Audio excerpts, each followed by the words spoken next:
Hello friends, it's for all students में आप सभी का एक बार फिर से स्वागत है। आज हम इस वीडियो में स्वतंत्रता की संकल्पना का टॉपिक अच्छे से कवर करने जा रहे हैं, तो प्लीज़ इस वीडियो को पूरा देखें। और अगर आपने अभी तक चैनल को सब्सक्राइब नहीं किया है तो प्लीज़ चैनल को सब्सक्राइब करके मुझे मोटिवेट करें। तो चलिए शुरू करते हैं। तो देखिए, साधारणतः स्वतंत्रता की मांग इस आधार पर की जाती है कि मनुष्य विवेकशील प्राणी हैं। यहाँ पर बताया जा रहा है कि स्वतंत्रता की मांग क्यों की जाती है। तो स्वतंत्रता की मांग की जाती है मनुष्य के विवेकशील होने के कारण। कहने का मतलब ये है कि ऐसा कहा जाता है जो मानव है वो विवेकशील होता है, उसमें बुद्धि होती है, वो समझदार होता है, इसलिए उसे स्वतंत्रता की आवश्यकता है। देखिए, स्वतंत्र होने का अर्थ है भविष्य को मनचाहा रूप देना, अपने आदर्शों को यथार्थ में परिणत करने की सामर्थ्य और अपने व्यक्तित्व की क्षमताओं को मूर्त रूप दे पाना। मतलब यहाँ पर यह है कि अगर कोई व्यक्ति अपनी क्षमताओं को विकसित कर लेता है तो अपनी क्षमताओं के आधार पर वो अपना भविष्य निर्धारित कर सकता है, अपना भविष्य बना सकता है और उसको मनचाहा रूप दे सकता है। अगर कोई व्यक्ति भविष्य में आईएएस बनना चाहता है और अगर वो अपनी क्षमताओं को विकसित कर लेता है तो हो सकता है कि वो आईएएस बन जाए, डॉक्टर बन जाए। तो हम देखते हैं, चलो इसके आगे बढ़ते हुए हम इसके और भी अर्थों को देखते हैं। तो औपचारिक दृष्टि से स्वतंत्रता की संकल्पना प्रतिबंध के अभाव का संकेत देती है। यहाँ पर देखिए, औपचारिक दृष्टि से मतलब अगर हम देखें औपचारिक दृष्टि से तो स्वतंत्रता का जो अर्थ है वो है प्रतिबंध का अभाव। मतलब जब किसी भी प्रकार का प्रतिबंध नहीं होता है, किसी भी प्रकार की रोक टोक नहीं होती है, तब हम कहते हैं वो स्वतंत्रता है। प्रतिबंध का अभाव ही स्वतंत्रता है, अर्थात किसी भी प्रकार की रोक टोक का ना होना। इसे अभी और अच्छे से समझने का प्रयास करते हैं। उससे पहले हम जान लेते हैं कि ऐसी स्वतंत्रता की मांग विवेकशील कर्ता के लिए की जाती है। जो अभी हमने स्वतंत्रता का अर्थ समझा है उसकी मांग विवेकशील व्यक्ति के लिए की जाती है। विवेकशील मतलब जो समझदार व्यक्ति हैं, जिनके अंदर बहुत अच्छी बुद्धि है। तो यहाँ देखिए, इससे संबंधित दो सिद्धांत हैं। एक सिद्धांत तो यह मानकर चलता है कि तर्क बुद्धि या विवेक की क्षमता इन्हे गिने लोगों में ही पाई जाती है, जैसे कि अंबानी, बिल गेट्स और इन्हीं की तरह कुछ इन्हें गिने लोग हैं, उन्हीं में विवेक की क्षमता पाई जाती है। एक सिद्धांत ऐसा मानता है। परंतु ये सिद्धांत स्वतंत्रता की मांग करके भी जनसाधारण के लिए पराधीनता की परिस्थितियां पैदा कर देते हैं। देखिए, ये सिद्धांत जो है वो स्वतंत्रता की मांग तो कर रहा है, बट वो इन्हीं गिने लोगों के लिए स्वतंत्रता की मांग कर रहा है, जिसके कारण दो वर्ग बन जाते हैं समाज में। एक वर्ग को तो स्वतंत्रता प्राप्त होती है और एक वर्ग उनका गुलाम बनकर रह जाता है। तो जो ये पहला सिद्धांत है ये यूरोपीय व्यवस्था में बहुत लंबे समय तक चला आ रहा था। देखिए, इसे समझते हैं। तो अरस्तु ने दास प्रथा का समर्थन इस आधार पर किया था कि कुछ मनुष्य विवेकशील प्रकृति की श्रेणी में नहीं आते हैं। तो देखिए, इतने बड़े दार्शनिक दार्शनिक थे अरस्तु, जिन्होंने दास प्रथा का समर्थन किया था और उन्होंने क्या कहा था कि सभी मनुष्य विवेकशील प्रकृति की श्रेणी में नहीं आते, वे केवल जीते जागते उपकरण होते हैं, मशीन होते हैं एक तरह से, इसलिए वे स्वतंत्रता के अधिकारी नहीं हैं। अब इनके विचार के कारण ही लंबे समय तक यूरोपीय चिंतन में शताब्दियों तक यह मान्यता प्रचलित रही, जिसके कारण वहाँ पर दास प्रथा का बहुत लंबे समय तक प्रचलन रहा। पर भारत भी कहाँ पीछे रहने वाला था।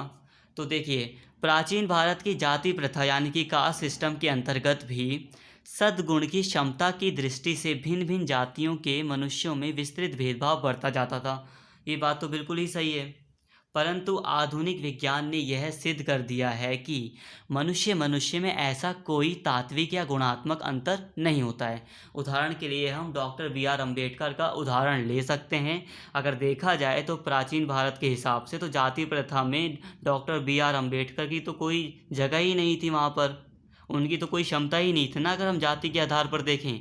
बट अगर उन्हें मौका मिला तो उन्होंने दिखा दिया कि मनुष्य मनुष्य में कोई अंतर नहीं होता, किसी भी प्रकार की जाति प्रथा नहीं होनी चाहिए। मतलब जाति प्रथा के आधार पर या भेदभाव के आधार पर मनुष्यों को दबाया नहीं जाना चाहिए। तो चलिए अब हम इसको और अच्छे से जानने का प्रयास करते हैं। अच्छा हाँ, दूसरा सिद्धांत था कि सभी मनुष्य को विवेकशील प्राणी मानता है। जो दूसरा सिद्धांत है वो ठीक है। वो कहता है भाई देखो, सभी मनुष्य जो है वो विवेकशील प्राणी हैं और इसलिए सबको एक से स्वतंत्रता देने की मांग की जाती है। आधुनिक समय में ये वाला दूसरा सिद्धांत ज़्यादा प्रचलित है। तो अभी तक हमने स्वतंत्रता का अर्थ बस इतना ही जाना है कि प्रतिबंध का अभाव ही स्वतंत्रता है। अब हम इसको आगे बढ़ते हुए हम अब विचार करेंगे कि कहाँ तक ये अर्थ सही बैठ रहा है। तो कुछ एग्जांपल्स भी लेंगे हम अभी। तो चलिए शुरू करते हैं आगे। तो देखिए, समाज में स्वतंत्रता के सार्थक प्रयोग के लिए यह जरूरी है कि एक व्यक्ति की स्वतंत्रता दूसरे की स्वतंत्रता में बाधक ना बने। तो यहाँ पर मैं कहने का प्रयास ये करना चाह रहा हूँ कि अगर हम कह देते हैं कि प्रतिबंध का अभाव है तो इससे अव्यवस्था फैल सकती है।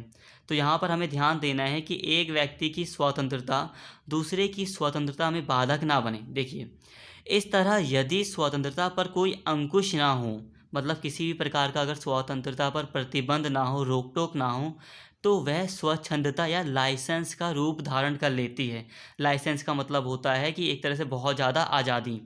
ऐसी हालत में एक मनुष्य की स्वतंत्रता दूसरे मनुष्य की विवशता बन जाती है। देखिए, अब क्या होगा अगर एक तरह से लाइसेंस मिल जाएगा, किसी भी प्रकार का अंकुश नहीं होगा स्वतंत्रता पर, तो ऐसी हालत में एक मनुष्य की स्वतंत्रता दूसरे की विवशता बन जाएगी। कैसे बनेगी? देखिए, यहाँ पर एक मछली का एग्जाम्पल दिया गया है।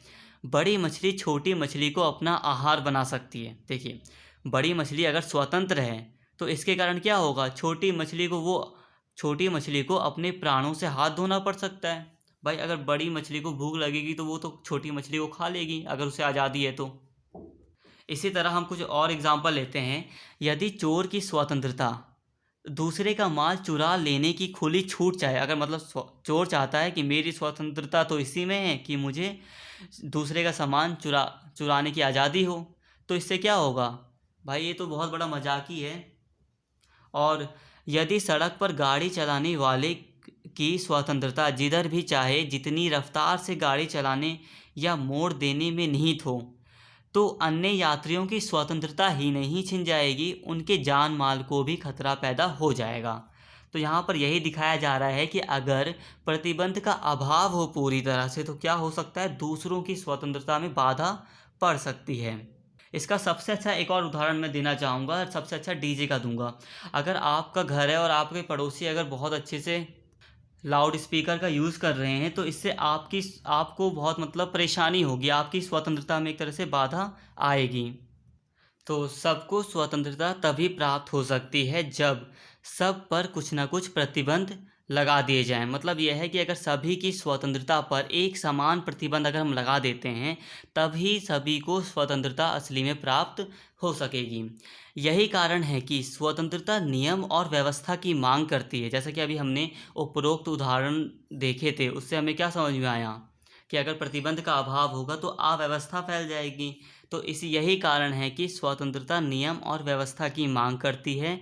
उसके साथ पहली शर्त यह जुड़ी रहती है कि दूसरों को भी वैसी ही और उतनी ही स्वतंत्रता का अधिकार होना चाहिए।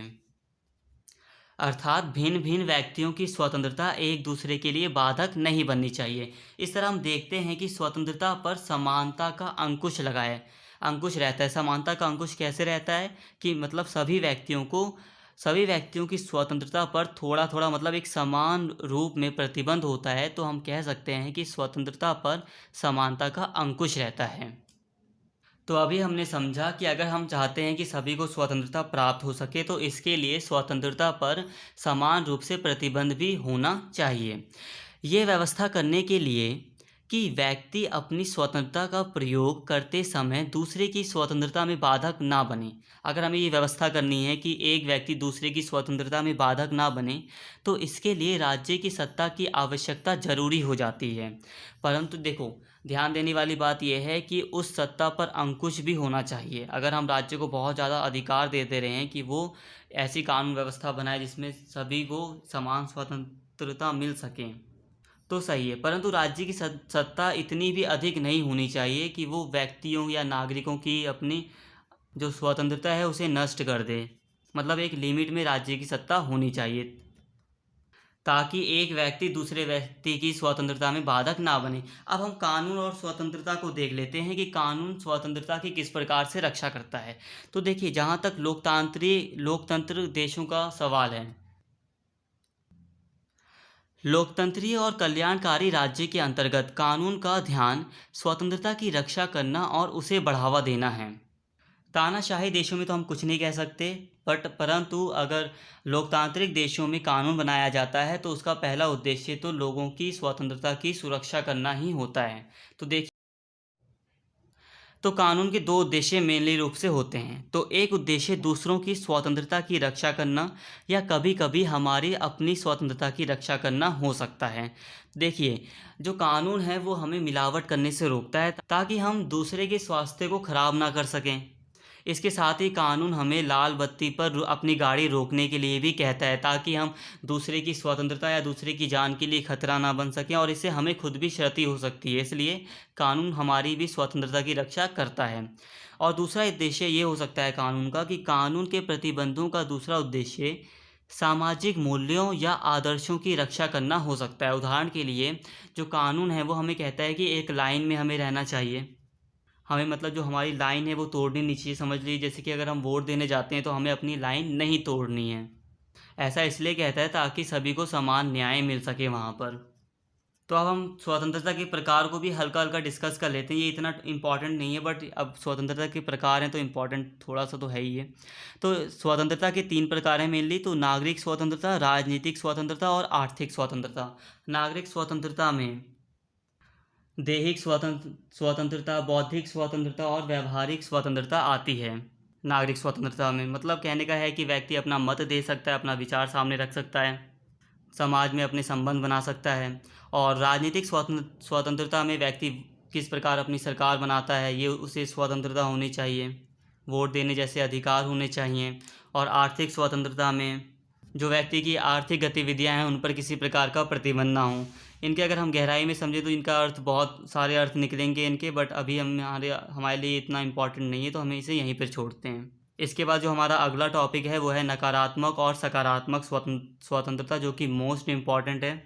सो आप स्क्रीन पर दिखाई जा रही वीडियो पर क्लिक करके आप उस टॉपिक को देख सकते हैं, या फिर आप डिस्क्रिप्शन में दिए गए लिंक से उस वीडियो को देख सकते हैं। सो फ्रेंड्स, अगर आपको वीडियो पसंद आई तो प्लीज़ चैनल को सब्सक्राइब करें, वीडियो को ज़्यादा से ज़्यादा शेयर करें। Thank you.